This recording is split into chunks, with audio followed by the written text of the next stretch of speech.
Ladies and gentlemen, welcome back to Vancouver, Canada here for MSI 2025. It is our opening best of 5. The whole tournament is best of 5, but this first one is currently sitting at a 2-1 score in favor of G2. First game, FURIA slammed it. Second game, G2 slammed it. Third game, now G2 won, but man, FURIA made them work for it. There were some issues, right? Yeah. I think G2, looking at that game, given how good of a position they got in early, and that for me is the key thing, the mid to late game, very clearly people getting picked off. It kind of was the bad habits from game 1 that were effectively eradicated in game 2 that just came back, right? There were people getting very, very heavily punished for mispositions. We saw some unnecessary flanks, right? The Caps one really comes to mind where he just got picked off on the flank that I don't think was necessary, but they got the win. That's what matters in the end. As long as you get the win, take the lessons away, you can still be happy. But I really want to give credit to the way that FURIA very clearly in every single game do not relent. They will not give up. They will keep looking. They will keep fighting. And they're on the red side this time around. Okay, FURIA opting for the red side of the draft. We are pretty deep into Fearless at this point. This is when Fearless truly gets fun, I think, the Game 4s, the Game 5s. However, one thing has not changed the entire series long, and that is G2 banning Misfortune. Yeah, I do remember at the beginning of the year when you guys just kept getting free zeros. Oh, you say we kept getting dragged to 5 games. We had like 4 or 5 gamers in a row. We didn't get a Game 4 until like May or June. Yeah. It was a while. Well, then you finally got to experience Fearless. That's fine. I know, but I was so jealous of you guys for so long because I just wanted the Game 4s, the Game 5s. But you know what? What's that? I could see a 5th game. Especially given how that third game played out. I don't think it's beyond the realm of expectation, as there is the Mundo ban. Even though it didn't end up working in the final game that G2 played it in, it is still a pick that obviously has been gaining some notorious clips that I'm sure everyone has seen. Oh, yes. Mundo 2-tapping people, as we do see a Neferi come through still, despite all the nerfs. You can reset turret aggro. That's really the main thing. Any type of invulnerability window is so much more powerful than it might first appear when you read the tooltip. So that's locked in. That'll be there for Skewmon or potentially for Broken Blade here on the side of G2. Looking at our bans, it is that Misfortune banned away from IU, like I already mentioned, alongside Gwen and Senna. And then over on the FURIA side, they will continue banning Twisted Fate alongside Azir and the Mundo that you already brought up. FURIA, their first pick of the draft will be the Ashe here for IU. Ashe to come through. Might be looking towards something like an Ashe and Braum. That is a combo we've seen a lot. Does have a ton of power. Now, an early Nocturne to come through here. Obviously, most likely know the matchup can be playing into the Neferi. I do think the Nocturne is a pick that is somewhat reliant. I'm actually not the biggest fan of the Nocturne Orianna combo. I feel like very often it is kind of bait, so I'm not too bothered. What I do think is unfortunate is that a champion like the Annie is taken away. And if you don't lock it early on, I think the Aurora is also definitely going to get banned. Really, any champion that relies on finding a way into the enemy backline is going to be bolstered to such an insane degree. Right. Nico is another. I think Nico Nocturne, particularly if you want to get really crazy with it, you can flex the Nico. I do think that this is going to go towards the support, especially because with an Ashe, picking up a Renata would always feel great. Yeah, we've got that Nico locked in for the side of G2. Very powerful engage or counter-engage champion. Also one of the most ultimate reliant champions in League of Legends. Nico without ult versus Nico with ult just feels like an entirely different presence. And okay, Kalista picked up for G2 to deal with the Ashe. Ashe traditionally though, I feel like is one of those characters just being able to slow Kalista down so easily is pretty effective against it. Yeah, it is. Since the changes, it's not quite as much of a quote-unquote hard counter. I still think Ashe is fine into it, but really my question is, what is the support answer going to be? Because that is something that I think is a lot harder. That is a classic. It's the Seraphine to come through, and the team of G2 thus far, it's only short range, right? You're looking at a team that is forced to come into you. So Seraphine and Ashe. Seraphine with any slow on her E will get a root. If you get a root already, you can even go for the stun. And the ultimate value that you can get is insane into the amount of short-range characters that are there. And I think it's even further bolstered by the fact that normally Seraphine's ult does take some time, right? It's like Renata, the wind-up is relatively slow. Yeah, she has to do the noise and then the ping. Well, you see the animation. There's a Nocturne in the game. So you've got all the time in the world. It gets a lot harder to reliably get out of dodge. Okay, let's see what we get in the second half here for the bans. There it is. There's the Aurora that you were talking about, something that requires that setup. G2 are thinking the same thing. They don't want to deal with that. The Galio banned out by the side of FURIA. This is one of those champions I feel like if you're Nocturne, you're diving into a valuable target. The last thing you want to see is the giant hero's entrance emblem light up below them and immediately stop that engage potential. So that's their first ban.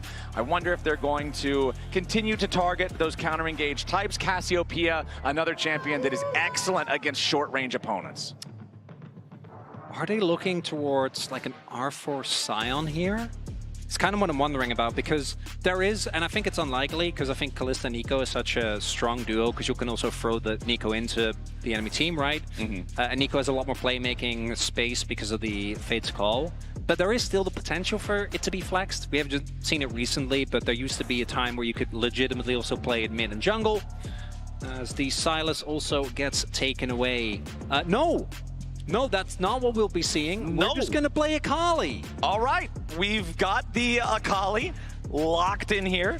This is a pick that, if I'm remembering the playoffs correctly from LTA South, this did not work in their initial game, their initial series, excuse me, against Pain, where FURIA initially got knocked down to the lower bracket.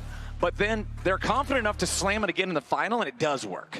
So there it is. Yeah, there's the flex. Okay, we've got it. It is and it could also be possible that the reason why they went for this Akali is because they made the read that it's definitely going mid. Yeah. So the Blitz comes out, and obviously playing a hook champion like Blitz into something like Seraphine, you're always going to feel amazing. She doesn't really have a way to get out of range, so your hook is way more lethal than it would otherwise be.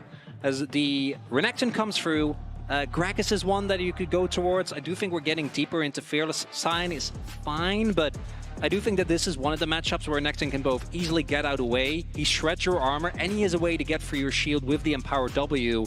So definitely a matchup where I think you're a little more... If this was an Ornn, I think you're feeling great. But obviously, Ornn after last game, not available. Right. Fearless taking that one out. Also, the thing that I'm looking for is the setup for Lebrov's pulls. Obviously, you know, if you're just got that God hand energy and you can find those pulls constantly, great. But a lot of times you also want to run it with something. We've seen G2 run it a lot before with the Maokai in particular. Fire off the ulti, pull whoever gets grabbed as long as it's not a super meatball tank, and then just try to burst the guy down, right? But this time around, we're going to need to look to see that setup from somewhere else, or just full faith in Lebrov to hit the pulls. That is always the thing with Blitzcrank. You need to hit. Yeah, you're almost all of your champion power budget is tied into these hooks, and any bot laner is a good catch. If you get Ashe, if you get Seraphine, you're going to be very happy. Great. Obviously, Akali realistically should get hooked.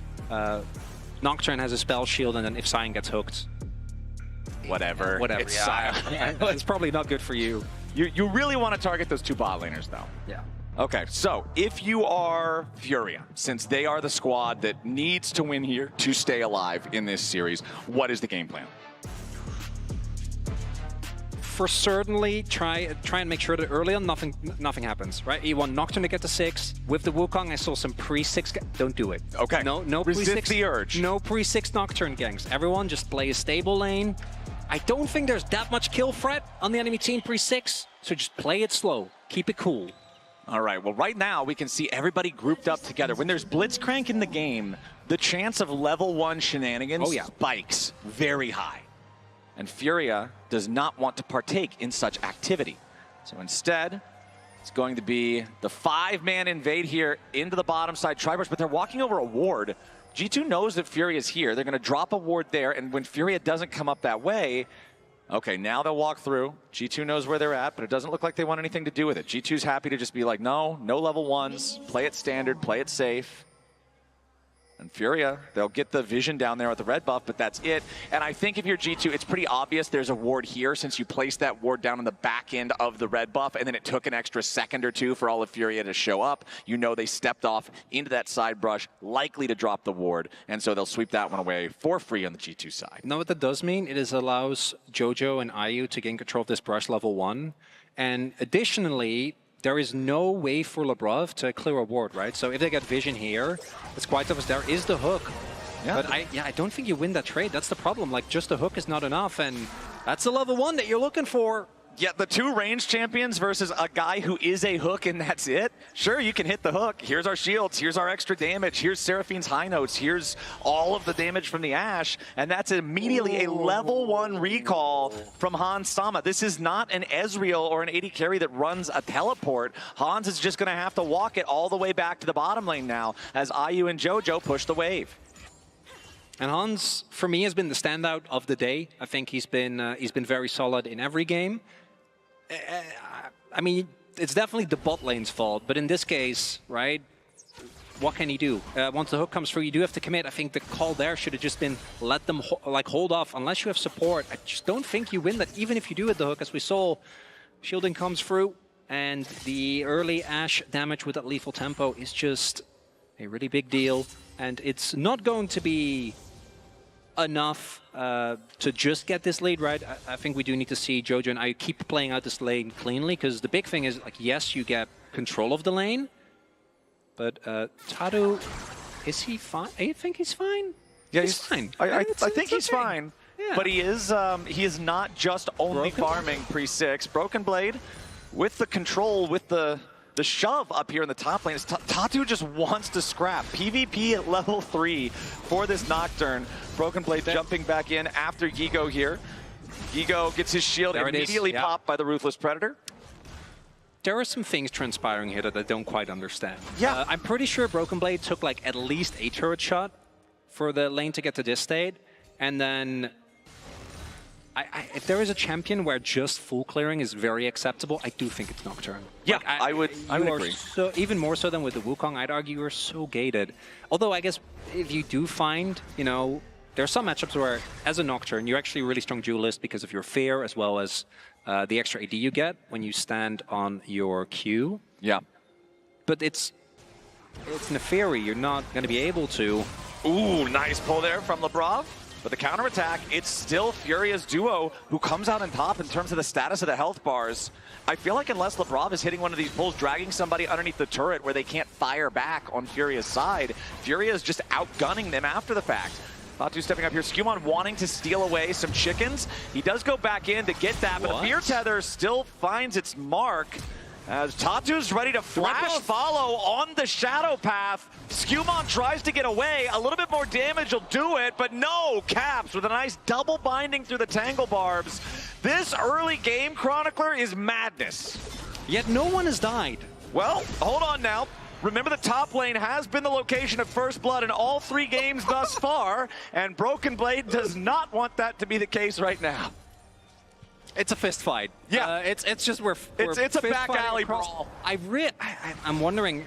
We'll need to see in the replay, but I'm not quite sure. I thought if Toots goes for the flash Q there, definitely gets the kill, but maybe he didn't have the energy to go for the Q. Not quite sure. As yeah, we're just continuing this because why not? This is a Renekton without flash, but he is still a Renekton, so... Oh, that's a slice and dash used! Yep, they wanted to get the E, and then you bring up the Nocturne. Now Gigo finds a little bit more damage with another Decimate, and for the 4th time in 4 games, first blood is top lane. FURIA on the board. Tatu, he might not be farming camps, my friend, but he's farming champs.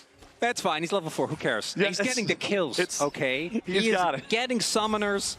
And jokes aside, an early kill on Nocturne is obviously very valuable. One of the junglers that can really carry when given a lead. Well, now ding over to 5 as well. And also has been pretty active in trying to steal a lot of camps away from his opponent. And it is Broken Blade attempting to really keep the pressure up, as you would do as We do have Labrov on his way. Oh, miss. Nice connect there on the hook. Ayu gets grabbed, and the follow-up from G2 forces out a flash. Ayu staying alive for now, but it's a potential 4-man play from the side of G2. Caps with the flash in for the blooming blow to find the first kill, as Toots now in the middle of 4 has to use the ulti back over the wall. It's a scrap in bottom lane, but Caps gets it. As nice pull from LeBron, they're going to steal the Gromp away at the same time. Blessing the curse there for Tatu. If you get hooked, you die, because he doesn't have flash, but you do lose your Gromp. It's painful. I imagine that Toots didn't have his W, because it felt like when he went in, if you can stall with W there and you can actually get a big R2 off, then maybe there's an opportunity. As here, sidestep doesn't fool Labrov. I get the setup, and if you flash the hook, you live. Instead, Ayu tries to outplay it, doesn't quite find it. Caps with the flash Q, and Shurdy goes down. And then here, in hindsight, I'm looking at this with Caps especially being as healthy as he is and no level 6 on Tatu. I think actually going out is the right call, because even if you trade, do you really want to trade your life for Labrov's? I'd say no. No. As top lane, events are still transpiring. Yeah, we've got ultis traded back and forth now with a fully charged Decimate. There's that last little bit of damage for the Nocturne. The Fear Tether is attached. He's wearing alligator boots. Tatu grabbing the second kill for Furia. And we knew the sign was coming. It's been on the ban list already. But despite that, Gigo having yet another great game, and it's Tatu reaping the benefits. Now 2-0 on the Nocturne. He doesn't even have his ult. You know, I'm sorry. I apologize. I wasn't familiar with your game. I thought that Nocturne needed ult to do stuff. I was clearly wrong. Yeah, obviously. Bad. You have not studied all of the books of The Nocturne. forbidden Nocturne.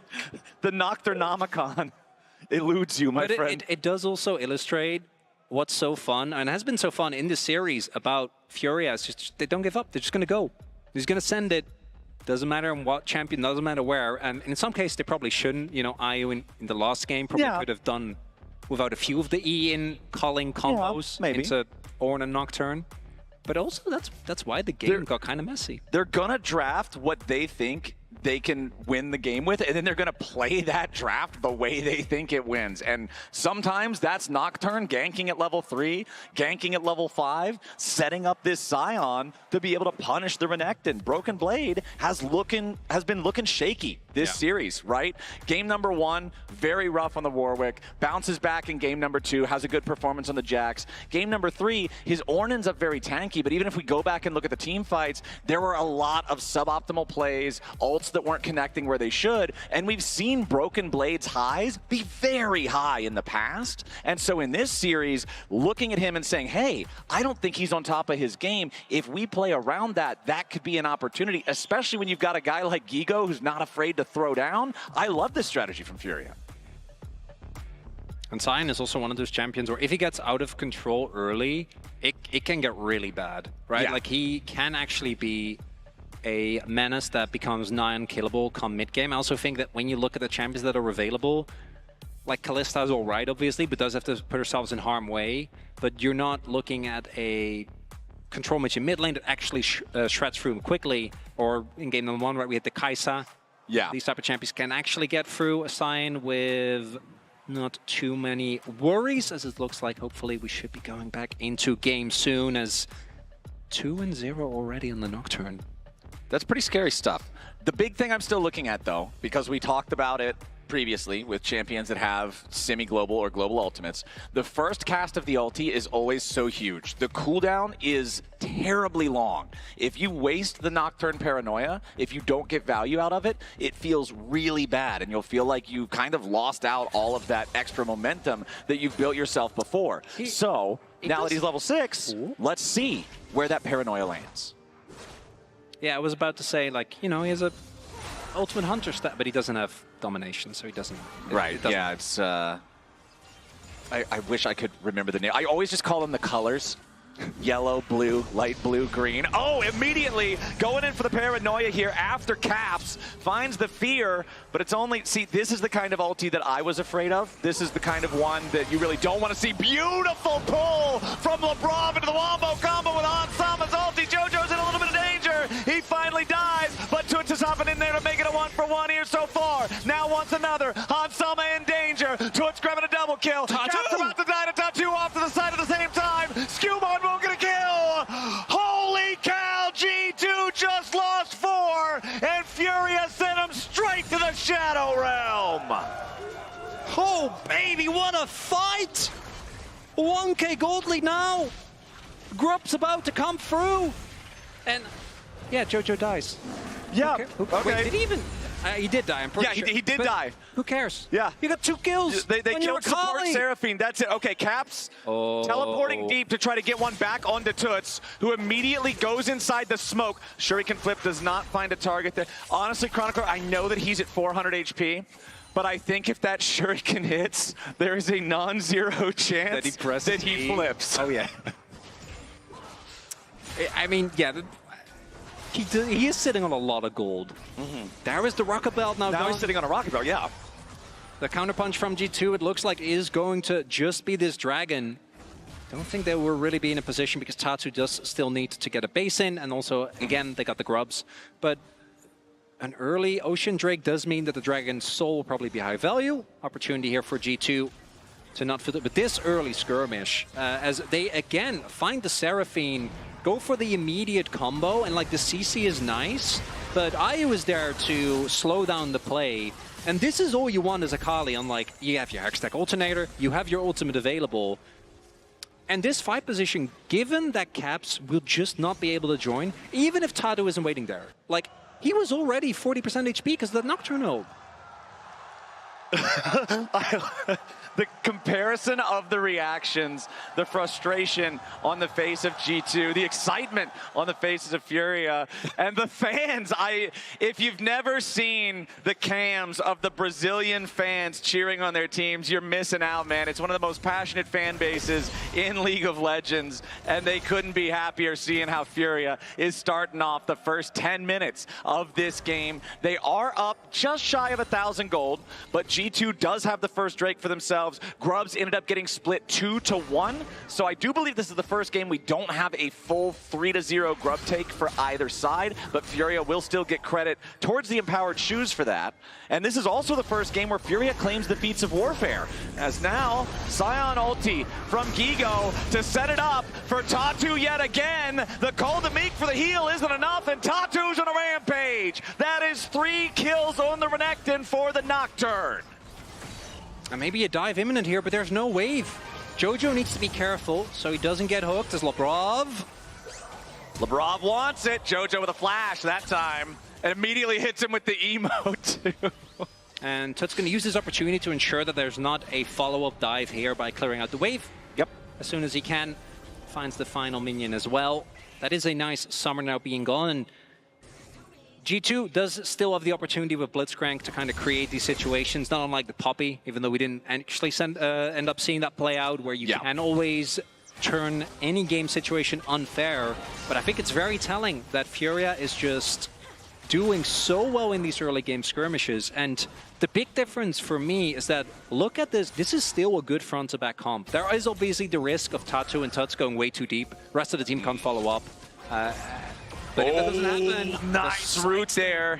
Forces the ulti out of Hans, so good save there on Labrov. But as soon as that pull misses, that's the thing about Blitzcrank. If you fire the pull and you miss, you are zero threat whatsoever until that cooldown is back. I think the funny part about this game is we've also seen the hook does hit, but it's actually not good. Yeah, it just doesn't work. Yeah, and that's, with Blitzcrank, it is just one of those characters where it's so binary. Either it's a good hook and you hit it, or it's either a bad hook or you don't hit it, right? And then the play just fizzles. We saw it early in bot lane, and we also saw it there towards the top side. Yes, he finds the hook, but the price he has to pay, I think G2 is not going to be very happy about. There is no arrow. Jojo does still have his ultimate available, but I think that Tatu wants to look for a base. Ooh, Toots looking for the kill in the bottom lane while the fight breaks out here in mid. Labrov in some danger. Beautiful Seraphine ulti ulti hits all three, and now Skewmon and Hans got him, but Ayu is focus firing straight through him. Skewmon getting away, Hans doing the same. Meanwhile, down here in the bottom lane, Broken Blade still under the pressure from Toots. Keep in mind, though, the Renekton with Dominus, deceptively tanky. Toots does not want to force a dive onto that one. Tatu going to move into the enemy jungle, check for the red buff, go ahead and take his recall when he doesn't see it. That looked like that fight could have potentially had some possibility there for G2, but the Seraphine ulti was absolutely massive to turn things around. And now FURIA, just about time for the turret plates to fall, are up 2,500 gold. That's a good opportunity to go back to expectations. At the start of the day, expectations were that this would be a 3-0. There was, of course, the opportunity that FURIA would take a game, right? But even a lot of the fans of the CBLOL were like, if we take a game and we look good, that's a win. Instead, we are looking, yes, G2 on match point, but a 2K gold lead here now. And really every game, I'd say barring game 2, FURIA have just been very competitive. Game 1, they obviously won, but even game 3, that was a close game. It was a back and forth. And in this setup, I think as long as they are somewhat restrained, and I'm aware of what I'm saying, but when they pull the trigger on the Nocturne ult as well as the Akali, we are slowly getting to the point where it's going to become harder and harder to find a bad play, right? Because if Nocturne is 5-0 and Akali is 2-0, like people will just die so quickly. And there isn't really a traditional frontline on G2. Renekton is really as good as it gets. Or, you know, Skewmon is W. Yeah, you can aggro drop, so... Yeah, the problem is when you aggro drop, that means that the aggro goes somewhere else. Well, I mean, that's a problem for whoever else is dealing with that. Right. Not for him. The other person is now in the danger. The dog is fine. Ooh, Skewmon trying to sneak this one away. FURIA. Are they going to find him out? They don't want to allow it to happen, though. There you go. Oh, Tatu's going to see the Drake. It's down low. Tatu, he flashes in to try to smite it away, but it looks like both smites got used. So it might have been a bit of an early activation there from Tatu. Diving in now with a paranoia. Wants to go after Hans. Sidesteps away from the potential pull of Labrov. Ooh, it's tempo ult. Yeah, it's a tempo ult to make sure they're low HP and go after the Herald. I mean, we do joke, but he still got a good amount of damage down. Whoa. I mean, you still take that. That's Dominus gone. Yeah. Dominus out of the picture. BB still very low. Top 2 down to about half HP. This is your Fed Nocturne. It's a massive shutdown if they get it. Skewmon and Caps going in. Tatu is very low. There's your pop blossom from Caps. And the shutdown over to Skewmon. This is the trade. Toots forcing Hans back into the fight. But Broken Blade is ready to jump into the back lines. But G2 has already lost 3. It's a 3-for-2 trade. And FURIA comes out on top. Yeah, Tatu dies, but Ayu's gliding on them. No one's threatening him. On the Ashe. Oh, here comes Gigo. He wants Hans Sama. He finds the collision into the decimate. The volley fade away. And Ayu picks up kill 12 for FURIA. What a day of performances here from Gigo. Solo bolos, different styles of champions. It just doesn't matter. This man will not be held down. Huge individual gold lead as well. As we take another look, the attempt from G2 to punish this Nocturne, and a lot of cooldowns are used. I think going for this fight, understandable, but it's Labrov not finding the hook. And then this being a little bit disjointed, right? Tatu stalls for so long, which means that by the time that they actually take him down, to disjoint the fight, and it's again, yeah, Jojo dies, but who cares? The rest of the team is clearly already trying to opt out of this. And it's G2 going too aggressive, clearly not all being on the same page, because half the team was backing off while the other team is going in. Maybe they call us, I'm not getting out, you know, I'm gonna try and look for something. Yeah. And the gold is not truly out of control just yet, but the kills are, that's gotta feel rough, right? Like the amount of gold that has been put into these mid-jungle duos, and not even to mine. The riddle thing, as we get deeper into this game, Tatu and Tuts are also going to create so much space for Ayu, because you need to deal with those two, which means that the Ashe is going to be autoing. Refiring. Yeah, there's been so many of these fights where even if he doesn't have a lot of mana to start off with, and all he is a right-click bot, he is getting the right click 20 times in a fight. Yeah, it works out great. It's doing his job great. Labrov stepping up, looking for maybe the opportunity here for a pull, but I would advise against it. Tatu jumping in, immediately decides he wants to go after Caps. Pop Blossom's going to stop it, but only for a moment. Caps is down. Jojo gets revenge. Now a decimate from Gigo here on the front line keeps Labrov and Hans Sama zoned away. 13 kills in 18 minutes for the Brazilian team.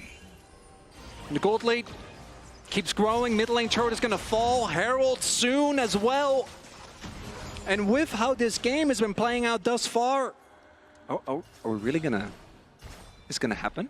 Are we gonna start off with the silver scrapes on Series 1? That could be absolutely insane, but we still have to see if FURIA can close this out. We had our doubts in game number 1, and they proved to us that they could do it. Now, here in game number 4, they're looking awesome. So far, as we're just about to hit 20 minutes in, the Rift Herald will be the target for Skewmond. And honestly, I like the timing that G2 is doing this on. They're trying to force it down with the extra power of the Callista. Gigo and Tatu want to step up, want to try to stop it. Caps and Hans both here though. FURIA coming in to try to stop this effort from G2, but the Herald has already been claimed by Skewmond. Now you got to look out. Beautiful pull coming out from Labrov to try to shut down Toots. A nice shutdown lands. Big three-man Seraphine ulti, but where's the follow-up? Nobody on G2 is dead. Jojo's forced to flash back over the wall, and G2, they get the Herald, they get a kill, they almost get Tatu, but now Broken Blade is still leading the charge. FURIA continues to fight, the Decimate doesn't find the Renekton, and Labrov gets saved by Hans. Gigo's still frontlining as the rest of FURIA runs away. Pop Blossom finds 2, a lot of damage on Ayu, but he ain't dead yet. 1 dead on G2, 2 dead on G2, 3 dead on G2. Hans Sama versus the world, and the world means Brazil. Hans trying to kite it out, but Gigo won't allow it. Ace for FURIA, Quadra for Gigo. As Gigo gets 4. What? G2, they could have just left it at that, but no, they try to get more. The sums they got, because this attempt from FURIA, it's just a little bit too much. Jojo isn't quite in the position. They immediately get so much damage down onto the Sakali. Nice hook from Labrov, gets him out. But that stalling out from Jojo, I think, actually ends up being big. And then you can just leave it at that, right? You got a bunch of cooldowns. Yes, you won't get Tatu, but it's not the end of the world. But instead, they keep going into this choke point. And Seraphine is one of those champions where if you get more rotations off, you end up sustaining so much. These small choke points are huge, as Gigo hasn't died yet, but maybe using his passive this time around. That is a 1,000 gold shutdown. They have to give this to the right player. Skewmond will be the one to take it. Big shutdown for G2. That was a very fed Scion. That is a top lane that has Otacon that spawned only 1 minute ago. That is a G2 that still has the Herald in their inventory. And this is a big punch coming back from the LEC. After FURIA had been dominating so far, it's Otacon for G2. They're going to slam the turret into the tier 2 turret at the top side at the same time. They should be able to get the gold from this. Ash Arrow collides, but it won't be enough. The turret's still barely hanging on, but the extra damage from the one Void Grub is enough to force it down. At the same time, mid lane tier 2s have been taken by FURIA in the mid and bot lane. Tatu trying to stop the backs, but he walks too close. Labrov with another beautiful pull, but the ulti over the top slows it down. Shut down over to Skewmond. Broken Blade in trouble. He's gonna die now as Skewmond tries to jump back over the wall, but Gigo's ready to chase. Make that 2 dead in G2 jerseys. Labrov and Hans on the run, but Gigo, Ayu, and Jojo are all ready to chase. And the mayhem continues. The Tatu goes down. G2, they get Otacon. And I think that's them making the best out of a bad situation. Thanks to them getting that inner, the gold lead stays relatively even. 4.7 now. I think it was 4.2 by the time the play began, but obviously you do get a decent amount of value with the Otacon. But man, this 4th game, Dragon has been found. It's Hextech again. Loving me some Hextech gate action, but it also means that the relative value of these Dragons does go up. And still, some of the decision-making around when to take these fights from G2 has fell off, whereas from FURIA, it's just been hit after hit after hit. Gigo, of course, getting caught up there was a big surge of gold over to Skewmont individually. This Nefiri now with 3 fully completed items. Skewmont is very dangerous. If he can get access to IU, he can pop him in a blink of an eye. But like you already said, the problem is you've got an even more dangerous Nocturne and Akali combo flying towards your carries. And so for G2, the 4,000 gold lead still remains very difficult to navigate. It really does. For G2, the upside is that with 2 dragons already, they're not at any threat just yet, as it's going to take a while to take them down. Reinforcements are on the way. Yeah, Gigo's surviving for now. Got the redemption coming in to help him. Broken Blade now isolated. This is not where he wants to be. He's not going to buy nearly as much time as Gigo could. And that'll be another kill over to Furia. That is Broken Blade's 7th death this game on the Renekton. Furia putting a target on his back, focusing down this G2 top laner every time he tries to go in. Gigo just barely not having enough channel time there to try to interrupt the Hex Flash of Labrov over the wall. And Furia set up now in a 5v4 for a push onto this remaining tier 2 turret. This is the last structure outside of the G2 base, still standing. The paranoia used, but no ulti, no force dive. Another great pull from Labrov. Forces out the flash from Tatu. Furia's push will not force the turret. I think trying to kind of bully them off with that ultimate, trying to make them second guess themselves, but G2 not falling for the bluff, holding strongly, but still Furia in such great control. Look at the vision as well, right? The amount of wards that are there towards that middle of the map, Baron about to spawn, and they will be able to get a little bit back on this punch, but particularly against the Nocturne and the Akali, you can't really afford to lose sight of vision. And so much of Blitzcrank's value is also tied to you denying vision to your opponents, because the fog is your strongest weapon. Because 2 really phase checks outside of specifically Gigo. Rest of the team, a lot more risk involved. Yeah, we've got over 1,000 HP stacked up through Soul Furnace alone for Gigo right now. Also worth pointing out, the Seeker's Arm Guard, fully built now for Toots, so he'll have that active as he continues building towards the Zhonya's Hourglass itself. We've already seen the redemption used a couple of times here from Jojo just to guarantee that when G2 tries to send these engages, there's no way they can punch through the lead that Furia has. Topside Scuttle Crab is claimed by Furia and Tatu as that control ward is cleared away. Labrov got to be a little bit careful here. Honestly, the most effective use of the Labrov pulls we've seen so far this game are to further threaten Tatu when he tries to dive in or position aggressively. All the other ones, like trying to hit IU and Jojo, like we were talking about earlier on during the laning phase, they haven't paid dividends. They have not. As G2 trying to look for a pick towards Nash, not actually going to find one, and obviously not having the opportunity to go for that objective themselves. Can go for a fake out, try and force a response out of Furia, but not going to go for that. As Hans, feeling safe, isn't really, but not going to get even close to face checking that. Not going to push his luck. Yeah. As the dragon gets taken, that's the second one. It's nice for Furia, but obviously just a dragon. As good as it is with Hextech, not setting up for Soul Point just yet. Exactly. The 2-2 is buying G2 more time. Also worth pointing out, G2 has a lot more flower petals than Furia does because of the fact that they got the Otacon earlier. G2 with 27 versus only the 16 of Furia does give them some extra adaptive force to make up some of that gold lead that Furia has commanded the entire game long. I pointed out the Seeker's Arm Guard on Toots earlier. I'm going to point out the same thing on Caps now. Massive playmaking tools, particularly for something like a Nico. And again, going back to this champion, Nico's ult and the use of it, or lack of proper use of it, really defines what this champion is in a team fight.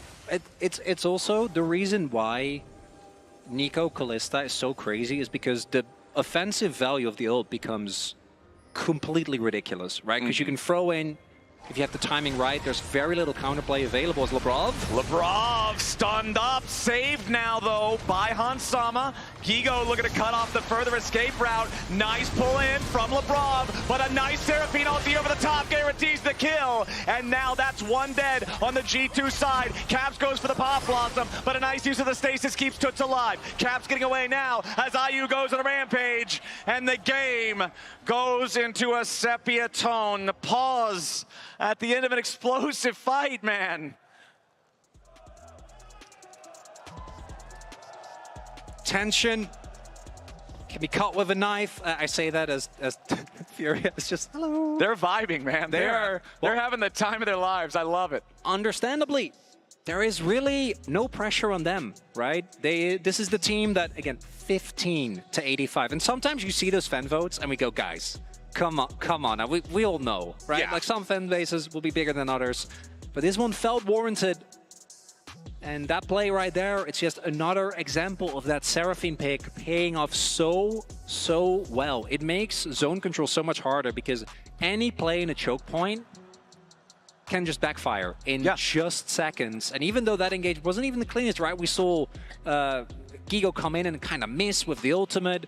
We saw Nocturne go deeper than what it looked like he had initially planned, but still ends up working out because, again, IU, unthreatened, just gets to auto as much as he wants.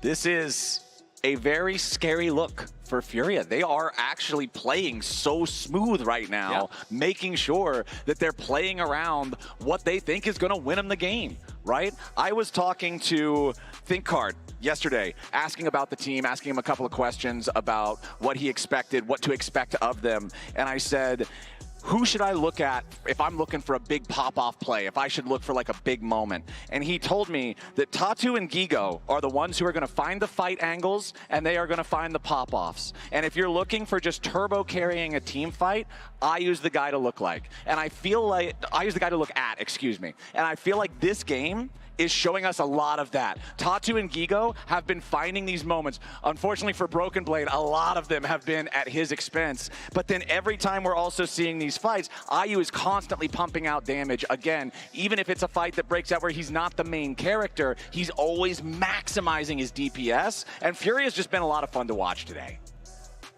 They really have been. Will be something with the position that they're in the game right now, right? Things are looking peachy. We'll have to see as we get more info. I'm sure we will update you guys. As you know, it's a classic. Yeah, NA versus EU. Yeah. Well, now, I'm personally not emotionally invested, but I do enjoy watching you guys fight it out. Yeah, it's great. This is now it's just A versus EU because we have the Americas region. Yeah. Brazil doing everybody proud though. Like honestly, you come into today, you're looking at this head-to-head, you're looking at G2 who have countless experience at internationals. You're looking at G2 who are the only team from the West in like the past, what, 10 years to win an international event with MSI 2019? They're also the only one to win an MSI that isn't LPL or LCK. Yeah, the only team ever from NA or EU to win an MSI, going up against FURIA, who are here at MSI for the first time, and it's like, you would not expect this to be as close as it is, but FURIA are here to prove the doubters wrong, man. They are playing such fun, exciting League of Legends. I was a doubter. I'm on the verge of being convinced. And you know what? Really, without this, even if this game ends up G2 pull it back, right? They win 3-1. I'm still gonna be convinced. Like we're past that point. They don't need to win this game. They don't need to win the series. This is already a super exciting and wonderful performance from this team. Yeah, that I think warrants a lot of talking about, and I'm sure a lot will be said. Oh, we don't know the outcome of this series yet. I'm sure there are the already... discourse will be... I'm sure there are already hundreds, beautiful, if not thousands of comments between the Reddit and Twitter threads already. But I do have an update. They are currently investigating a bug report on Kallista's ultimate. I'm not sure what the specific bug is, but it was something to do with the Kallista ulti. We will give you guys more info once we know it, but that's about all we've got right now. And usually I feel like it's the ability bugs that take the longest to resolve because they're always so technical. Yeah, I was getting a little worried because we been on track for way too long, and for me that's getting increasingly difficult. So this is actually great. Yeah. We're in your comfort zone now. Yeah, we really are, because I don't know where we are right now when it comes to the Korean time zone, where I am still, you know, kind of operating mentally, but it's late. I know that. So somebody who grew up in middle of nowhere USA for a long time, I had no consciousness of any other time zone ever, right? Like I lived in the same place my entire life. But then, yeah, after I moved out to LA for the LCS, I think after like almost 10 years now, I'm pretty comfortable comparing my time zone to Europe. But like, in terms of comparing it to Korea or China, I still have no idea what time of day it is, man. I feel like maybe by the time I'm 50 years old, I'll be able to have a sense of when that is. Maybe we're just not meant to know. Yeah, even though this is a very simple number, like it's not for us. Maybe you could only calibrate half of the time zones in the world accurately at any given time. Well, you can even argue like you can know the number, but do you understand the number? Because what I'm feeling right now, it's just a jet lag. You know, a number. You need to experience it to really get it. Have you played the new ARAM yet? No, I haven't, but I've heard really good things. The fact that both Arena is back and ARAM, I'm obviously very happy I'm here. I'm having a great time with you. Having a great time with these games. But let's be real. You want to get back and play some ARAMs? It will be good. A little bit of ARAM, a little bit of Arena. I'm not the biggest ARAM gamer myself, but I have a couple friends who are like 90% of their games are ARAM. Yeah. My friend was so excited when they introduced the multiple maps that you can rotate around and stuff. He was stoked. It was like Christmas for him. So I can understand the excitement. Yeah, just good times. Just good times. It's sounding like, in terms of the update, I believe it's looking like there was not a bug. So hopefully we will be able to return to the game here shortly. Hopefully all the players can stay nice and focused, zeroed in. Okay, bug reported, result, no bug found. We are getting ready checks from all of our players now, and as soon as everybody is confirmed, ready to go, we will lock back in. Now remember, Chronicler, when we previously had a pause for the mouse issue, as soon as we loaded back into the game, I think it took less than 10 seconds for FURIA to pull the trigger and go in and try to make a play. However, we're at the back end of a play that was just made. The trigger was pulled. Now. Yeah, we're already there as FURIA will continue their march down mid lane. The first inhibitor turret is down. It is a 5v3. FURIA is continuing to move forward. Remember, they already got the resources. Nexus turret's under fire. FURIA going in. First Nexus turret about to die. Toots creating space. Broken Blade's got his Sterix, but he's staying alive for now. There's no more wave. Toots and Tatu both going to take the Hex Gate out as the rest of FURIA walks back out the long way. The game goes on. That's a call from FURIA, because I think that with the lead that they had... Oh? Wait, hold on. Gigo's going back in on Caps. He tries to find the G2 mid laner, but a flash out from the Nico keeps him safe. That is a big summoner spell, though. Nico's flash is massive for team fights. Particularly because IU still has his. Means that unless Caps gets a crazy angle, and thus far we just haven't seen those in this game, he's not going to be able to reliably get on top of the Ashe.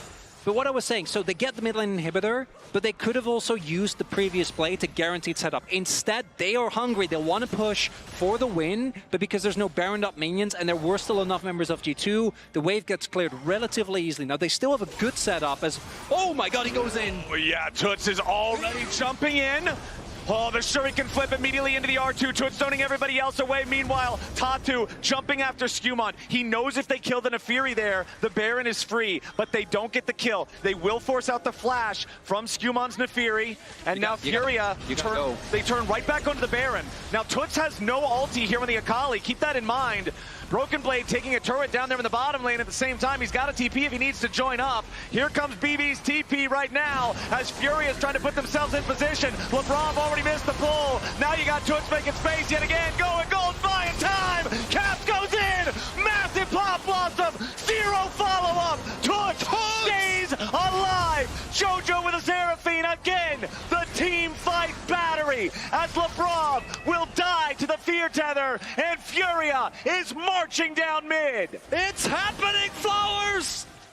FURIA with the push. They got to make sure they try to interrupt these backs, though. Tatu, he'll stop Skumon for now. Where's the wave? Hans is cutting it. G2 keeping themselves alive with this. Just do Nash. Nice arrow. It's fine. Okay, we're not done with the game here just yet. Hans bought time. They'll have Nico. Oh boy. No, they are not going for the Baron Flowers. They want to bring us to game 5 right here on this wave. Maybe we are going to the end of the game right here. They've got the wave. They've got Gigo with so much HP. They'll pop the paranoia as Broken Blade tries to cut the wave. Furia want to force the end of the game right now. Redemption comes down. Broken Blade tries to find pressure onto the back line, but he won't get it. The Lax Nessus turret still barely standing. Caps goes in for another pop blossom, but he will not get it. Ladies and gentlemen, in the first series of MSI 2025, we are going to Silver Scrapes.